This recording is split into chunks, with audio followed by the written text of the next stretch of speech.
Good day, folks. Welcome back to another little chinwag. So in this little video, it's a bit of a funny day today, actually, off subject. Very rainy at sometimes, and then sometimes very sunny. So that's why I've got the jacket on. But then when the sun comes out, it's bloody boiling. Good old UK, eh?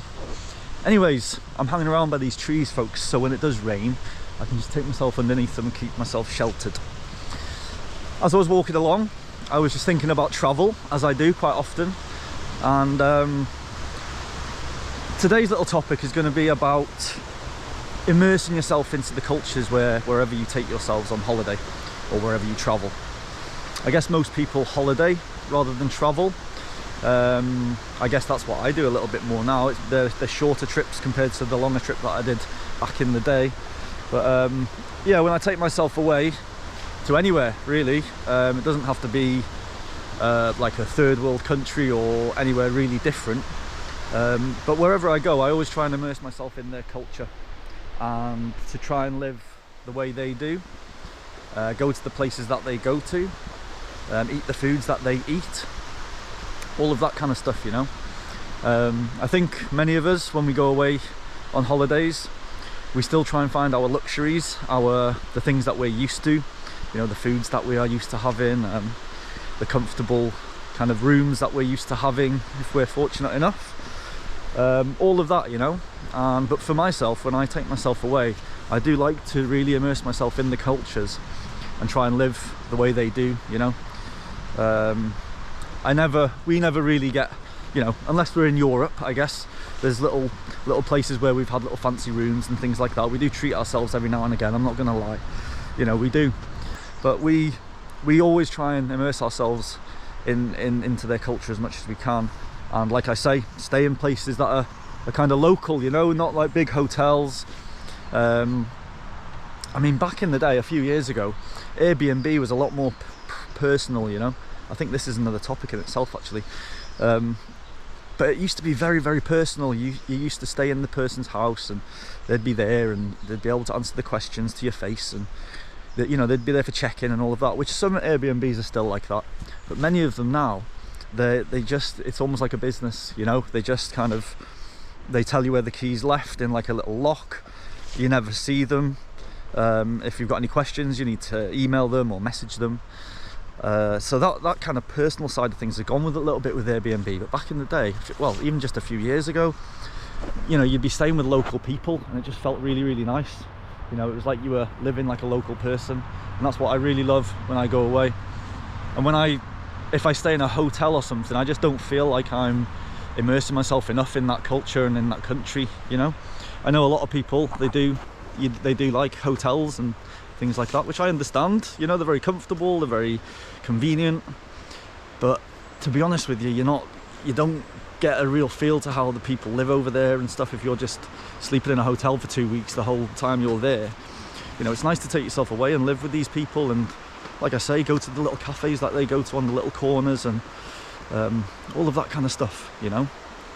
And I think it's way more beneficial for your trip because you'll get a real feel for that country rather than, you know, I know it's very convenient, like I say Mexico, for example, or Cuba, where I went on an all-inclusive kind of busman's holiday with work, but it was in a luxurious kind of complex in Cuba, and the family I went with, they spent most of the time there. They had a couple of days out venturing, but I was trying to get out of the complex as often as I could to get out into the real Cuba, you know, which was literally a stone's throw away from the complex we were staying in, the big hotel. And that was quite sad to see, actually, because it was just unbelievable, you know. You had all of these, us Europeans and Americans and Canadians and whoever, and then just outside of the gate was poverty and little huts and people begging for money, all of that, you know.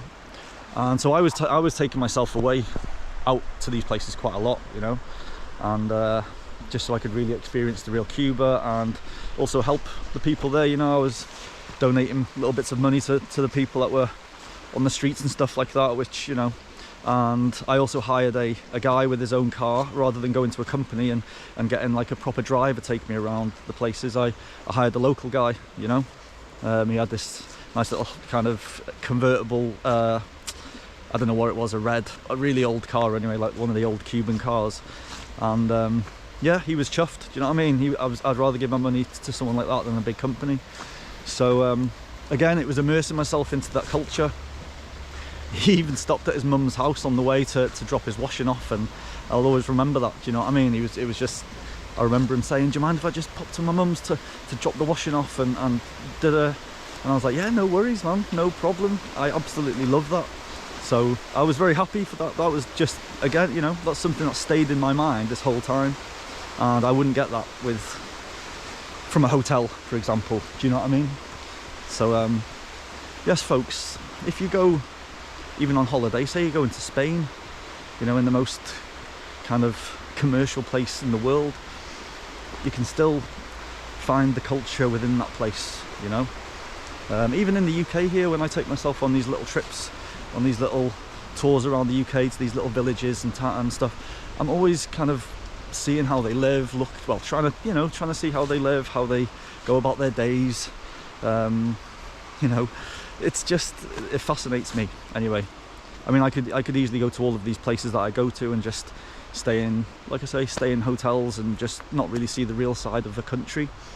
And to be honest with you, I think when I went to Cuba, that was the big one for me, because like I say, it was almost like a line of wealth and poverty, you know.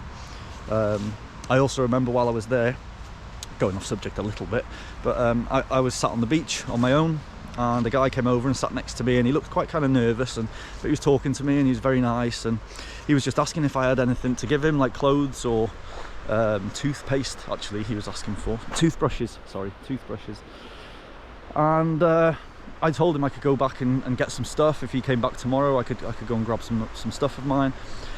But before I had a chance to finish my sentence, almost, a security guy came over and ushered him off, basically.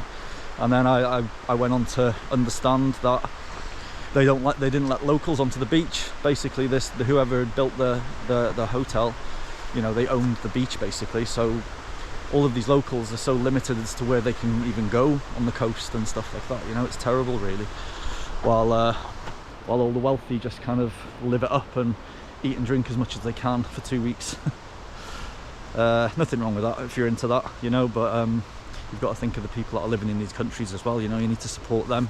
And that's what I'm saying. You know, when you go out into these smaller places and you're supporting local businesses, little cafes, little restaurants, little bars, clothes shops, whatever, you know, try and make it more personal, try and make it more, you know, try and get involved in their country, in their culture, sorry. Try and get involved in their culture as much as you can. And like I said before, it makes you have a better trip. I think you get more of an understanding of that country and all of that, you know, it just becomes more interesting. Anyway, folks, am I waffling a bit now? I'm going to leave it there. Anyway, I'm down by this lovely little river here. Absolutely stunning. I just hope this sun bloody stays out. Anyways, folks, until the next one, if you're going away, have a bloody good time. And yes, get involved with the culture. Stay chirpy, folks. Peace.